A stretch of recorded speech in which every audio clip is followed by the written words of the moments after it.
युद्धाच्या पार्श्वभूमीवर गॅसला आता पर्याय शोधले जातात आणि कोपरगावमध्ये इथेनॉलवर चालणाऱ्या स्टोव्हचं संशोधन चाललंय।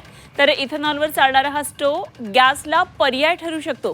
संजीवनी उद्योग समूहाच्या विवेक कोल्हेंनी हा दावा केलाय।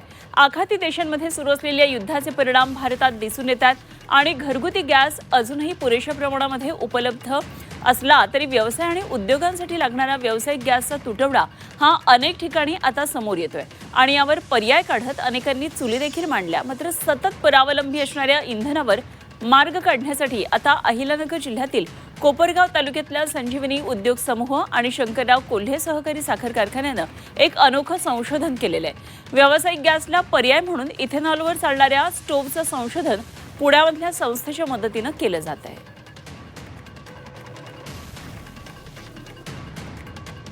कमर्शियल एलपीजी सिलेंडर ज्यामध्ये मोठ्या प्रमाणात हॉटेल व्यावसायिकांमध्ये काही प्रमाणात अडचण आलेली असं आपल्याला मीडियाच्या माध्यमातून दिसून आलेलं आहे।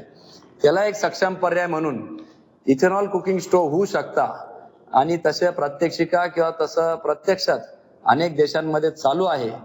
निश्चितपणाने शासनाने तसं धोरण घेतलं तर हा जो काही अन्नदाता आहे तो ऊर्जादाता इंधनामध्ये बचत करून झालेलाच आहे, परंतु ह्या एलपीजी ला देखील पर्याय म्हणून त्या ठिकाणी पुढे येऊ शकतो आणि मोठ्या प्रमाणात आयात आपली थांबू शकते असं आमचं ठाम मत आहे।